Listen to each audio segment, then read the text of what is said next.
Obama's senior advisor, David Axelrod, will join us. Now, let me call in my colleague, Chris Matthews, the host of Hardball, who's in our Washington office. Chris, good evening. Hi, Keith. How are you? Well, this was interesting to sort of work in why the president has made himself so public and has been, in some cases, been criticized for this, why he has been out there so much. The Tonight Show, 60 Minutes, a column, an op-ed column in newspapers today. And he mentioned in this answer to Chuck Todd about what sort of sacrifices the American people might be made to expect. Right. He mentioned that he wants them paying attention to the debates in Washington. He said, that's why I've been out front. It's as if he's putting himself out as a kind of alternative to the entertainment noise machine and saying, look, I need your attention here. We all need to be concentrating on this.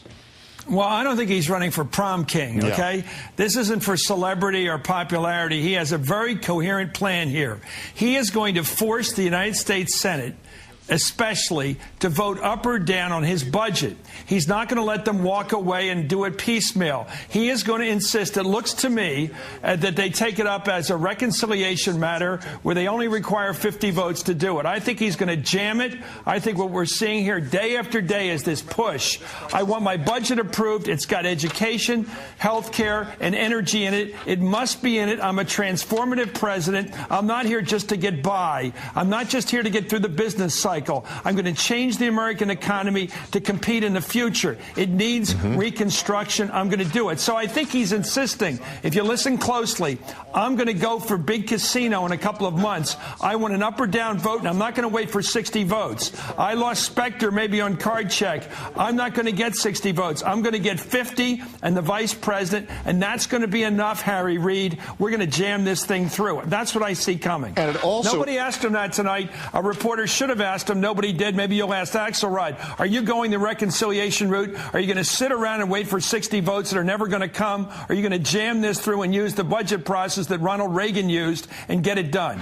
I'm writing it down. I'll ask him in a minute. Listen, the other thing the other thing I heard in this, though, was a preemptive criticism of the what has been said about the president and this question of whether or not he's trying to do too much all at once. And the argument addressed what you just referenced here, which is that to jumpstart the economy, you have to address everything all at once, particularly get health care going and restructure that, because otherwise it doesn't matter what else you do in any other field if we do not restructure health. And so there was a multi-pronged attack here.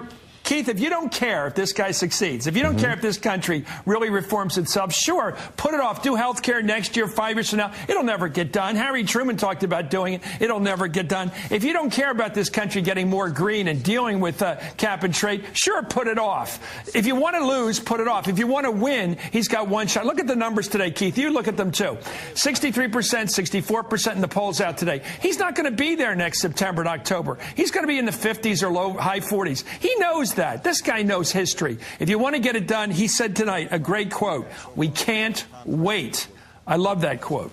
And the other acknowledgments in here, the idea that, again, that the answer about the Andrew Cuomo question here, I like to know what I'm talking about before I speak, and the reference to this country as not being a speedboat, but as a big ocean liner, and twice saying, look, if this were easy, we would have done it already. In fact, the quote was, we would have gotten this done, and everybody could have gone home already. There's a certain acknowledgement that you can tell the American people how bad it is without depressing them or without frightening them. He's trusting people to respond in some sort of adult way. Is that a new thing, an old thing, or what? Look at what we had in the 90s.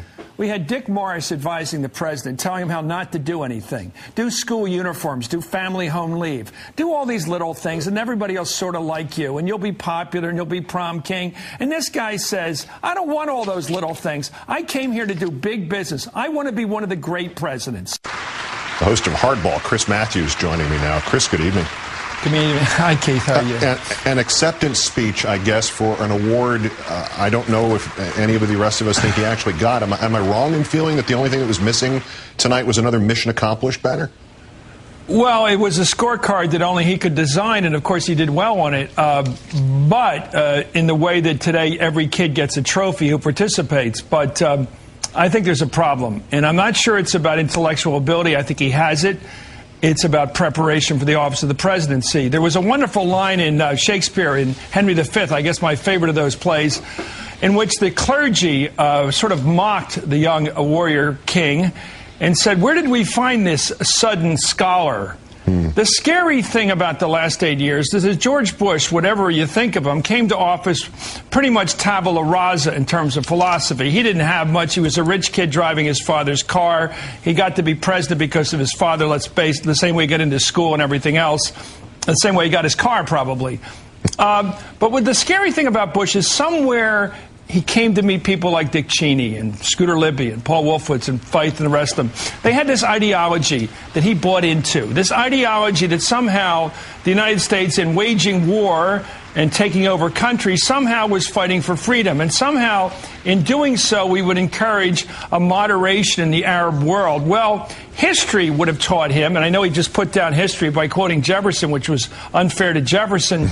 History would have told him that in the Arab world, it's the Arab street. It's the regular people out there by the vast population and numbers who oppose the state of Israel, who have always been radicalized. It's been the leaders that you could deal with, the potentates, the kings we set up over there, the British did, the people that were propped up with oil wealth. We could deal with those people. But the minute the street had a hand in the politics over there, it was radical. Look what happened. Under him, Algeria had a chance at radical politics, and look what we got there, a taste of that. Hamas, elected on the West Bank, that did a great deal for peacemaking in the Middle East. The election of Ahmadinejad. The idea that somehow the mechanical nature of holding an election somehow moderates a country. He said it again in his speech tonight, that somehow elections and democracy and freedom lead to a moderation on the part of these people. Well, these people have a problem in the Middle East. They want to fight. They don't like Israel. They don't like the West. There's a real seething anger over there towards the West. We better start to figure it out instead of retreating to these notions that he's been carrying around with him ever since he met Dick Cheney and the neoconservatives. I go back to this. The scary thing about Bush is he picked up on, almost in the way that a hermit crab does, another identity in becoming president. He didn't have a book knowledge to come to the White House with. Having ignored and made fun of at college the pointy heads, he called them, or the intellectuals, and made fun of the smart kids at school and hung around with the jocks, he decided he's going to start listening to the intellectuals. So he said, hi, this Paul Wolfowitz is such a smart guy. Let's go with this neoconservative idea. Let's go into Iraq. He listened to Dick Cheney, listened to the rest of them, and all of a sudden he became this new scholar of freedom. And he's going to spend the rest of his life selling this stuff.